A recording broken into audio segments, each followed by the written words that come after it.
বিসমিল্লাহির রহমানির রহিম। সম্মানিত দর্শক শ্রোতা, সালাম নিবেন। আসসালামু আলাইকুম ওয়া রাহমাতুল্লাহ। বেসরকারি এমপিওভুক্ত শিক্ষা প্রতিষ্ঠান যারা শিক্ষার প্রায় 97 থেকে 98% দায়িত্ব পালন করছে, আর 3% বা 2.5% দায়িত্ব পালন করছে মাত্র সরকারি শিক্ষা প্রতিষ্ঠানগুলো। শিক্ষার প্রায় সম্পূর্ণ দায়িত্ব পালন করার পরেও এমপিওভুক্ত শিক্ষা প্রতিষ্ঠানে এমন কিছু কালো আইন জারি করা আছে যা নাকি ভাষায় প্রকাশ করার মতো না। যেমন আপনি অনার্স মাস্টার্স কমপ্লিট করে চাকরিতে প্রবেশ করবেন, আপনাকে দেওয়া হবে 11তম গ্রেড, অর্থাৎ 11,750 টাকা সর্বসাকুল্যে আপনি পাবেন। আপনাকে 10ম গ্রেড দেওয়া হবে না। কেন? কারণ আপনি বিএড করেন না, এই জন্য।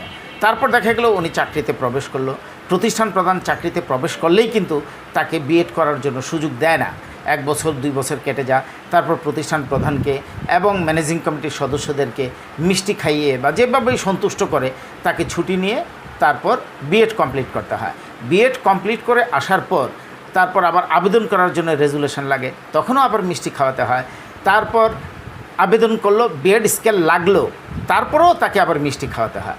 এই যে ধরেন মিষ্টি, এতবার মিষ্টি খাওয়ানোর পর তাকে 10ম গ্রেড দেওয়া হবে, এমনটা কেন? চাকরি প্রবেশ থেকেই 10ম গ্রেড দেওয়া হোক, সহকারী প্রধান শিক্ষকদেরকে আলাদা স্কেল দেওয়া হোক, প্রতিষ্ঠান প্রধানকে 6ষ্ঠ গ্রেড দেওয়া হোক এবং সকল বৈষম্য দূরীকরণ করা।